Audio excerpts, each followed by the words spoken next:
Alright, E-King Fight News.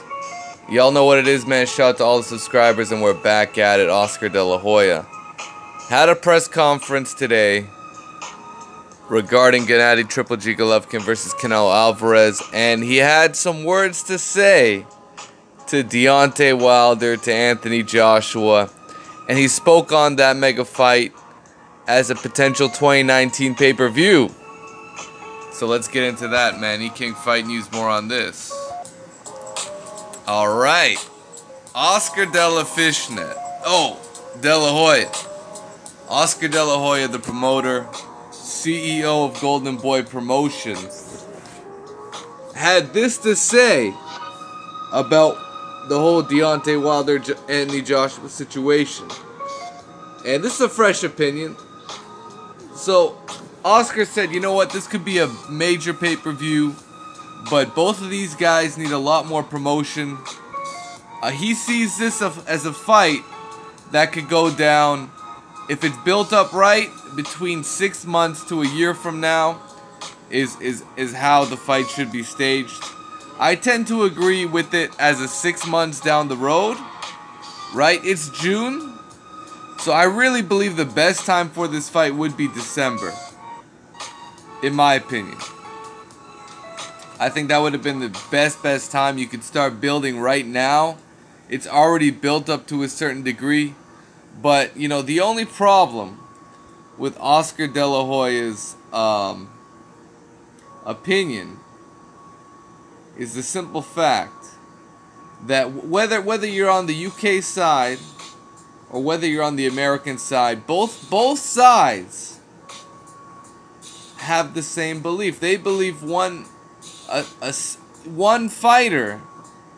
Both sides believe one fighter doesn't want the fight, and it's interesting because if you're from the UK, you think Wilder doesn't want the fight. If you're from the and I can't even say if you're from the US. If you really follow the sport and you understand the art of ducking in boxing, then you know that the Anthony Joshua side just doesn't want this fight. They don't want the fight in 2018. They've always wanted this fight to be stalled out to 2019. And the real problem is Eddie Hearn has never admitted that. Eddie Hearn has said, I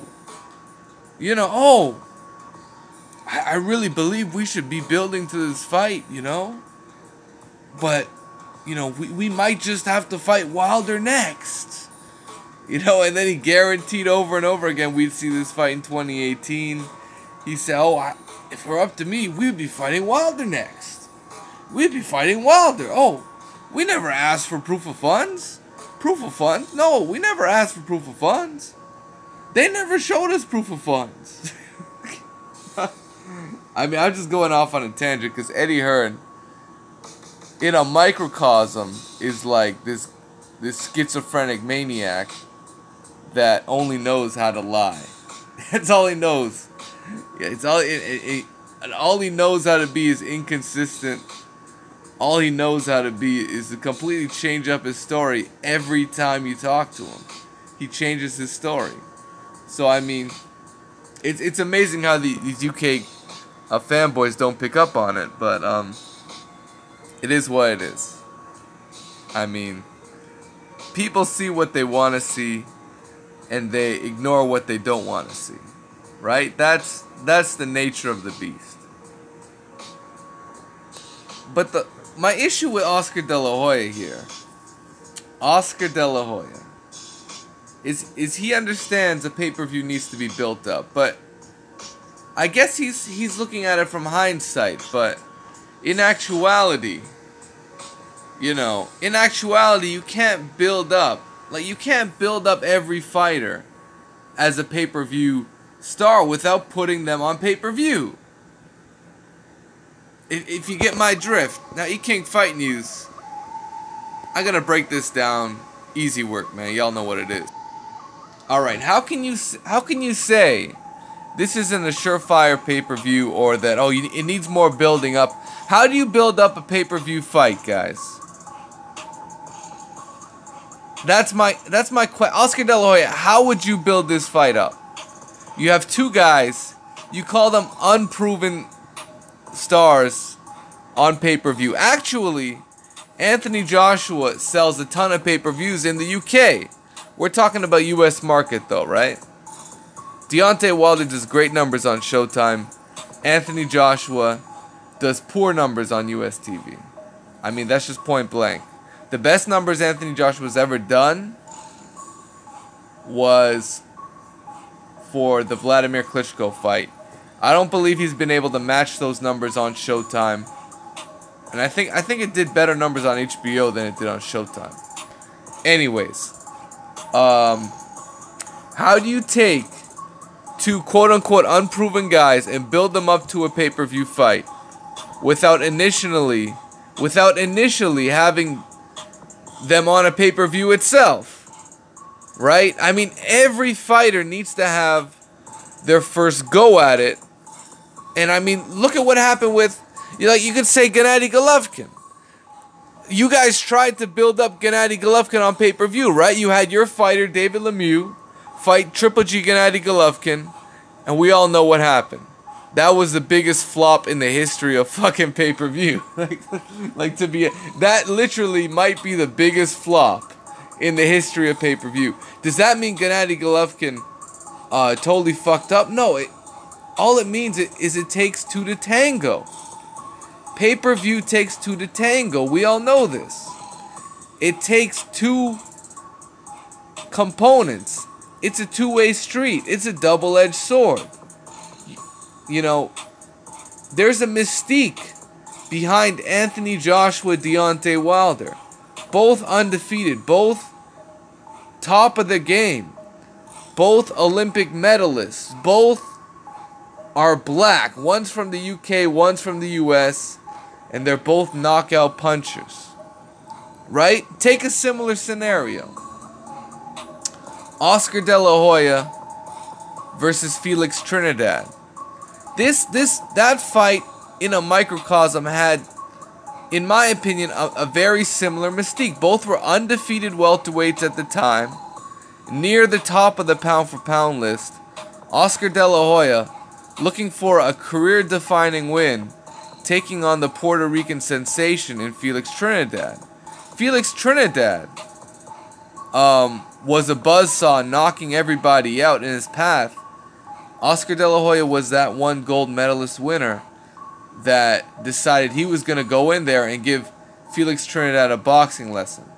Now, on a side note, if you want me to talk more about that fight, man, I can go in depth about it. Let me know who you thought won that fight in the description box below. But in my opinion, this fight really resembles that initial fight, because guess what? Oscar De La Hoya and Felix Trinidad, they weren't proven pay-per-view stars, but they were bona fide stars. And it was a no-brainer to put them on pay-per-view. And at the time, it did great numbers for what it was. For Oscar De La Hoya, I think that was his first pay-per-view fight. Right? And I think it did like 500K, which was great numbers at the time. Right? At that time, cracking the million pay-per-view mark was a rarity. It was something that was reserved for, a massive heavyweight showdown. So, that was great numbers at the time for De La Hoya.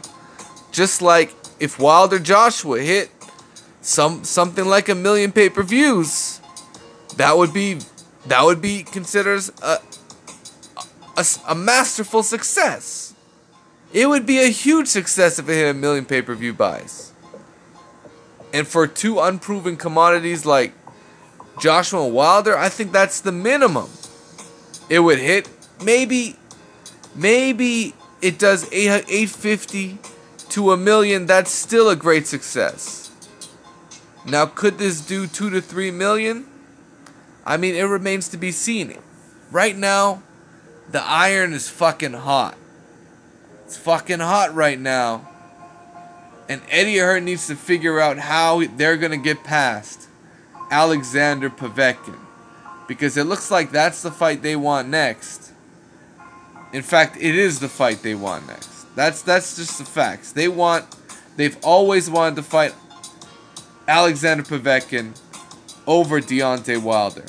Even if Wilder had signed that contract, a lot of people don't realize they would probably end up fighting Povetkin first anyways. They all don't realize this. None of these fake ass UK fans want to say that, but that's the truth. It's just the truth, man.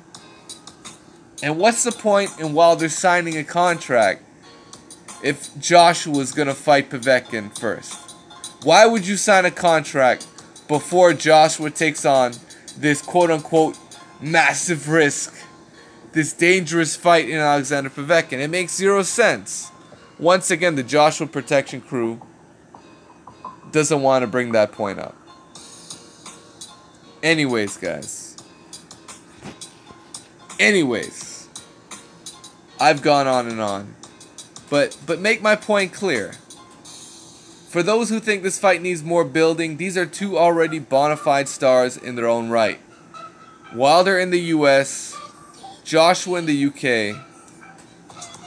And the only way to find out is to fucking throw him in with the Sharks. Put him on pay-per-view and see what you get. You know, if you do these build-up fights where you take a Deontay Wilder and maybe you put him in there with a Luis Ortiz on pay-per-view, what if that flops? Then what? Then you're going to get a ton of criticism and you're only going to get guys hating on Deontay Wilder even more. Right? And we're talking about building up the fight. That's what we're talking about, building up the fight. So, I mean, it always takes two to tango. And this is a can't miss on pay-per-view. It's a can't miss. Joshua Wilder, I think, does massive numbers as long as these guys stay undefeated. But the only problem is, one side of the scenario is too afraid. Is too afraid to lose and risk their O against the threat of a Deontay Wilder. E-King Fight News. Let me know what you guys think, man. Smash the like button. Subscribe to the channel if you haven't already, and we're out.